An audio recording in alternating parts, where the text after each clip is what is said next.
السلام عليكم ورحمة الله وبركاته. ازيكم عاملين ايه؟ يا رب تكونوا بخير. اللي بيشوفني اول مرة، انا شيماء. النهاردة هنعمل مع بعض كيكة شوكولاتة طعمها حلو جدا جدا وهشة زي ما انتم شايفين، جميلة جدا جدا.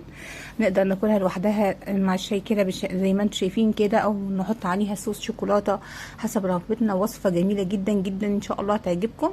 بس قبل ما نبدأ الفيديو ما تنسوش اللايك والشير والاشتراك في القناة علشان توصلكم كل وصفاتنا. اول خطوة معانا زي ما انتم شايفين، هبدأ اكسر 3 بيضات في بولة كبيرة عندي،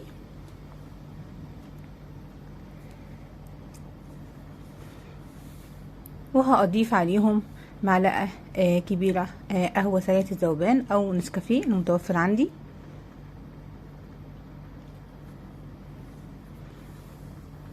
كمان هضيف معلقة صغيرة فانيليا سايلة او اللي متوفر عندنا، سواء كانت بودر او سايلة حسب المتوفر عندنا.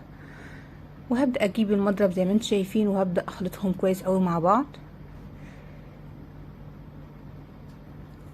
هبدأ كمان اضيف سكر، هضيف تلتين كوب سكر. هبدأ اضيفه بالتدريج بالشكل ده مع الاستمرار في الخفق طبعا.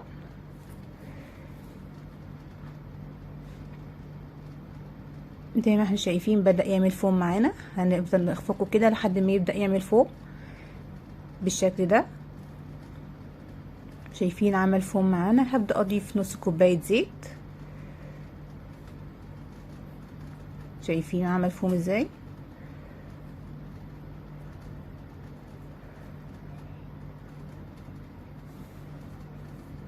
هضيف له زي ما قلنا نص كوباية زيت وهرجع اخفق تاني نفس الطريقة. خلاص كده الخليط بقى جاهز معايا.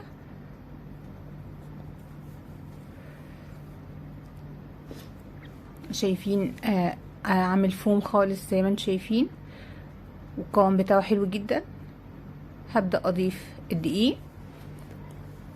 هضيف تلتين كوب دقيق، 3/4 كوب دقيق.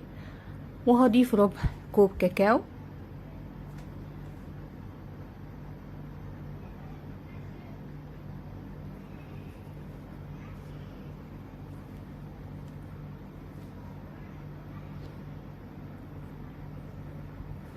هضيف كمان معلقة كبيرة بيكنج باودر زي ما انتم شايفين، وهبدأ انخله بالشكل ده. هضيفه كمان بالتدريج وهقلب زي ما احنا شايفين. هنقلب من تحت لفوق بالشكل ده عشان ما نطلعش الهواء اللي في الكيكة بتاعتنا. هقلب بسباتيلا زي ما انتم شايفين، مش هنستخدم المضرب. هضيف كمان معلقة صغيرة بيكربونات صودا، وهرجع اضيف باقي كمية الدقيق.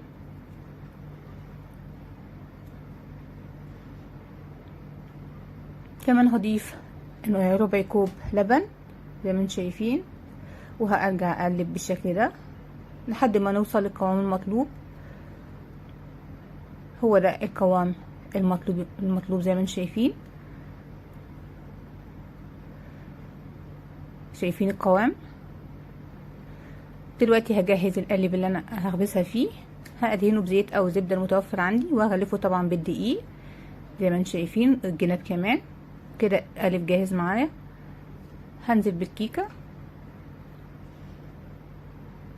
وهجيب خل سنان زي ما انتم شايفين، وهبدا اعمل فيها خطوط كده بحيث انها مبقاش فيها فراغات، وتبقى نافشه جدا وحلوه جدا زي ما انتم شايفين. هدخلها فرن سخن على درجه حراره 180 لمده نص ساعه. زي ما انتم شايفين دي الكيكه بعد ما خرجتها من الفرن.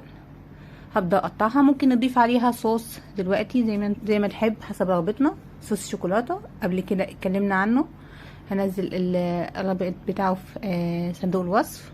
شايفين الكيكه قد ايه هشه، شايفين هشه عامله زي السفنجه بالظبط، حقيقي حلوه جدا جدا. شايفين قد ايه هشه، طعمها حلو جدا جدا، وكمان ريحتها بجد طعمها خطير حقيقي.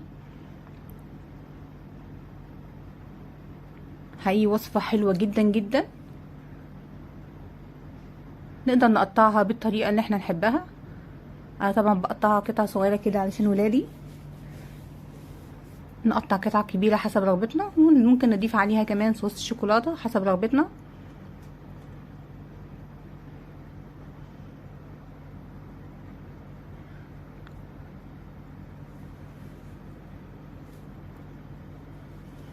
يعني نقدر ناكلها بالطريقه اللي نحبها. هي وصفه جميله جدا هتعجبكم،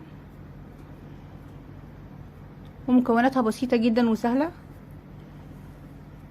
شايفين هشه جدا بجد، هشه يعني بشكل مش معقول، وخفيفه جدا جدا زي ما انتم شايفين قد ايه هشه. ودي كانت وصفتنا النهارده، جربوها يا رب تعجبكم، ومستنيه تعليقاتكم. وما تنسوش اللايك والشير والاشتراك في القناه عشان توصلكم كل وصفاتنا، ونشوفكم الفيديو الجاي.